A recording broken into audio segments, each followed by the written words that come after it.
तो आज हम लोग फंडामेंटल राइट स्टार्ट करने जा रहे हैं। तो फंडामेंटल राइट क्या होता है? तो आप एक चीज़ समझिए, इंडिया क्या है? इंडिया डेमोक्रेसी है। तो इंडिया में पीपल ऑफ इंडिया जो है वो इलेक्शन के थ्रू गवर्नमेंट को चूज़ किया।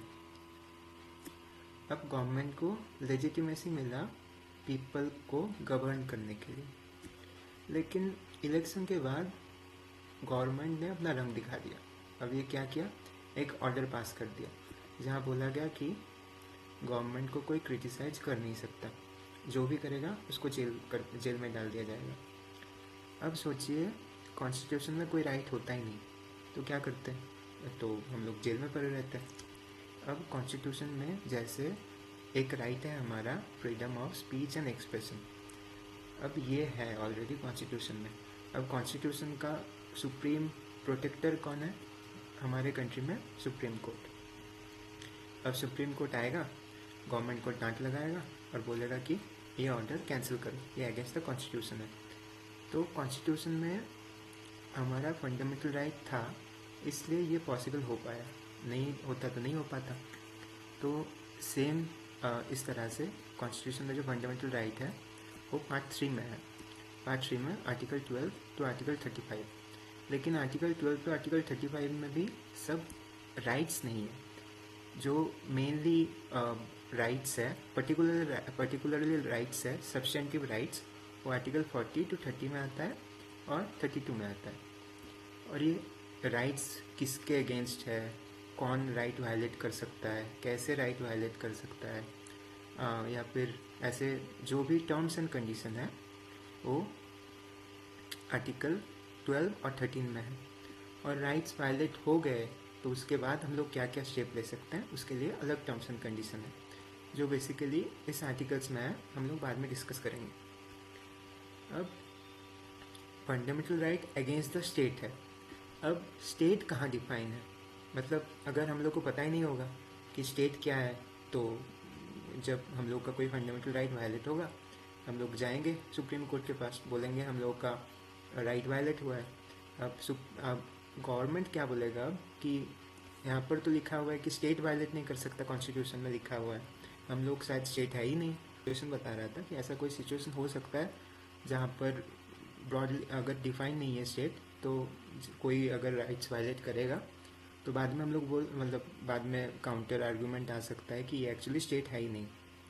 तो इसलिए कॉन्स्टिट्यूशन में आर्टिकल 12 में डिफाइन किया हुआ है कि स्टेट क्या है।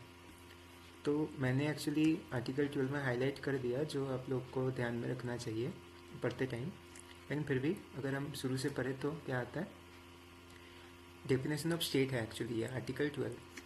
In this part, unless the context otherwise requires, the state includes the government and Parliament of India and the government and the legislature of each state and all local or other authorities within the territory of India or under the control of government of India। अब इसमें देखेंगे कुछ चीज़ें explicitly mentioned है, कुछ चीज़ें अच्छे से डिफाइन नहीं किया हुआ है और कुछ चीज़ें मेंशन ही नहीं है। इसमें से क्या चीज़ एक्सप्लिसिटली मेंशन्ड है? पहला आता है government means central government and parliament of India, ये हुआ पहला। दूसरा जो चीज़ क्लियरली मेंशन्ड है वो है government and the legislature of each states, means state government और स्टेट लेजिस्लेचर। अब कुछ चीज़ें अच्छे से डिफाइन नहीं किया हुआ है, जैसे लोकल और other authorities with in the territory of India and under the control of government of India. ये दो चीज़ अच्छे से डिफाइन नहीं किया हुआ है, और किया भी हुआ है तो बहुत ब्रॉड टर्म्स है ये। तो अब सोचिए, कॉन्स्टिट्यूशन में अगर अच्छे से डिफाइन नहीं किया हुआ है तो कैसे हो पाएगा? यहाँ पर मतलब जो स्टेट मतलब गवर्नमेंट है वो कुछ ना कुछ लूप होल्स निकाल ही लेगी। तो इसलिए रोल ऑफ सुप्रीम कोर्ट आता है। अब सुप्रीम कोर्ट क्या किया अब केस टू केसेस में डिसाइड करता है कि क्या स्टेट है और क्या स्टेट नहीं है। और हम लोग को पता है जब सुप्रीम कोर्ट पहले कोई वर्डिक्ट में बोल देता है कि ये स्टेट है, तो उसका एक जुडिशियल प्रेसिडेंस होता है कि बाद में भी हम लोग बोल सकते हैं कि सुप्रीम कोर्ट ने इस केस में डिसाइड किया था कि ये स्टेट है या फिर ये स्टेट नहीं है। तो पहले जब डिसाइड ऑलरेडी एक बार सुप्रीम कोर्ट कर चुका है तो उसको हम लोग यूज़ कर सकते हैं कि ये स्टेट है। तो सेम उसके थ्रू सुप्रीम कोर्ट ने जो जो ऐड किया, पहला आता है statutory body, non statutory body, PSU, any private organisation working under government and funded by government. तो ये बहुत इंपॉर्टेंट पॉइंट है, आप याद रखना पड़ेगा आपको ये। और लास्ट है कोई लोकल अथॉरिटी, जो यहाँ पर लोकल अथॉरिटी लिखा हुआ था उसमें क्या क्या आता है, उसमें आता है पंचायत, म्यूनिसिपैलिटी और कोई इम्प्रूवमेंट ट्रस्ट। अब चलिए देखते हैं इसमें मिसिंग क्या क्या है। तो मिसिंग पहले तो प्राइवेट ऑर्गेनाइजेशन। अब यहाँ पर कोई कहीं पर भी लिखा नहीं हुआ था कि प्राइवेट ऑर्गेनाइजेशन ये कर सकता है कि नहीं। अब Supreme Court case to case basis पे ये डिसाइड करेगा कि प्राइवेट ऑर्गेनाइजेशन कर सकता है कि नहीं। लेकिन डिसाइड तो करेगा, लेकिन किस कैसे करेगा, क्या चीज़ सोच के करेगा, है ना। तो इसलिए उसका कोई पैरामीटर चूज़ करने के लिए सुप्रीम कोर्ट ने ये बोला कि ये सिवियरिटी और वायलेशन ऑफ फंडामेंटल राइट पे डिपेंड करता है। हम लोग देखेंगे कि कोई भी प्राइवेट ऑर्गेनाइजेशन ने किस लेवल तक फंडामेंटल राइट को वायलेट किया है। जैसे हम लोग अगर देखेंगे श्रीराम फर्टिलाइज़र, जो कि प्राइवेट ऑर्गेनाइजेशन था, फर्टिलाइज़र बनाता था, तो वहाँ पर उनके नेग्लिजेंस के लिए ओलियम गैस लिखा हुआ था, जो कि बहुत अनफॉर्चुनेट है। लेकिन सुप्रीम कोर्ट ने इंटरवीन किया और बोला कि ये स्टेट है, तो हम लोग इसको वायलेशन ऑफ फंडामेंटल राइट बोल सकते हैं और श्रीराम फर्टिलाइज़र के ऊपर पेनाल्टी वगैरह लगा सकते हैं। अब दूसरा क्या मिसिंग है, दूसरा जो मिसिंग है वो है जुडिशियरी। अब सोचिए इसमें एक ट्विस्ट है एक्चुअली। तो जुडिशियरी जो है, जुडिशियरी को हम लोग स्टेट एक्चुअली बोल नहीं सकते, लेकिन इसमें एक ट्विस्ट है जो कि मैं बाद में बता रहा हूँ। तो जुडिशियरी को स्टेट क्यों नहीं बोल सकते। सोचिए आपका कोई फंडामेंटल राइट वायलेट हुआ, आप गए जुडिशियरी के पास, जुडिशियरी ने एक वर्डिक्ट दिया। अब आप जो वर्डिक्ट दिया उसमें भी आप बोलेंगे कि मुझे लगता है इस वर्डिक्ट के थ्रू भी मेरा फंडामेंटल राइट वायलेट हुआ है। तो सुप्रीम कोर्ट ने वर्डिक्ट दिया, आप इस वर्डिक्ट को वापस चैलेंज कर दिया सुप्रीम कोर्ट में आपने। तो ये never ending cycle of litigation चलता रहेगा और केस कभी ख़त्म नहीं होगा। ऐसे भी जुडिशियरी ओवरबर्डन है हमारे कंट्री में, और ऐसे लिटिगेशन चलता रहेगा तो ऑब्वियसली बहुत प्रेशर आ जाएगा और कभी हम लोग को जस्टिस नहीं मिलेगा। तो और एक इसका लॉजिक है, सोचिए आपका फंडामेंटल राइट वायलेट हुआ। अब फंडामेंटल राइट वायलेट हुआ, आप किसके पास जाएंगे, सुप्रीम कोर्ट के पास।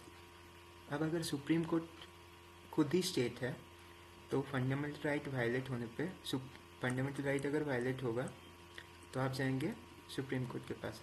तो इसमें कन्फ्लिक्ट ऑफ इंटरेस्ट नहीं आ जाएगा कि जो स्टेट है वही फंडामेंटल राइट वायलेट होना या ना होना डिसाइड कर रहा है। तो इसलिए जुडिशियरी स्टेट में नहीं आता है। लेकिन मैं जैसे बोल रहा था इसका एक ट्विस्ट भी है। तो सुप्रीम अगर जुडिशियरी का बेसिकली दो फंक्शन है, एक होता है जजमेंट देना और दूसरा एडमिनिस्ट्रेटिव फंक्शन भी है। जैसे जब वर्डिक्ट देते हैं उसका नोट करने के लिए कुछ, या फिर जो भी उसका एम्प्लॉयमेंट वाला कोई इशू आएगा ऐसे टाइप का। तो जो नॉन जुडिशियल फंक्शंस हैं वो हम लोग उसको चैलेंज कर सकते हैं वायलेशन ऑफ फंडामेंटल राइट के हिसाब से। और एक चीज़ है जो हम लोग चैलेंज कर सकते हैं, वह लोअर कोर्ट का जो जुडिशियल फंक्शन भी है उसको भी, मतलब जुडिशियल जो भी वो वर्डिक्ट देता है उसको भी हम लोग चैलेंज कर सकते हैं, क्योंकि ये तो सेल्फ एक्सप्लेनेटरी भी है। वैसे आप जो लोअर कोर्ट है यानी डिस्ट्रिक्ट कोर्ट के लेवल का जो भी है, डिस्ट्रिक्ट कोर्ट का जो वर्डिक्ट है वो आप चैलेंज कर सकते हैं हाई कोर्ट या फिर सुप्रीम कोर्ट में। लेकिन एक्चुअली सुप्रीम कोर्ट में फाइनलिटी ऑफ वर्डिक्ट भी है, तो बाद में हम लोग डिस्कस करेंगे ही। तो चैलेंज क्या क्या कर सकते हैं जुडिशियरी के पार्ट का, जो लोअर कोर्ट का वर्डिक्ट है या फिर administrative function of higher court और ऑल द कोर्ट्स। तो यही है। तो हम लोग ने आर्टिकल 12 में डिस्कस किया कि स्टेट क्या है, मतलब स्टेट के डिफिनेशन में क्या क्या आता है, और स्टेट हमारा फंडामेंटल राइट वायलेट नहीं कर सकता। अगर स्टेट को फंडामेंटल राइट वायलेट करना होगा तो स्टेट कैसे करेगा। अब ये स्टेट कैसे करेगा या फिर किस कंडीशन में सच में कर सकता है, कॉन्स्टिट्यूशन में प्रोवाइड किया हुआ है ये सब हम लोग आर्टिकल 13 में देखेंगे। और ये भी देखेंगे कि अगर कुछ मतलब अगर कोई जो भी मेथड्स होगा, अगर फंडामेंटल राइट उसने वायलेट किया तो उसके साथ क्या होगा, मीन्स कोई लॉ या फिर कुछ भी जैसे मेथड्स होगा हम लोग आर्टिकल 13 में पढ़ेंगे। तो वही है, तो इसलिए आर्टिकल 13 हम लोग अगले वीडियो में डिस्कस करेंगे। Okay then, thank you.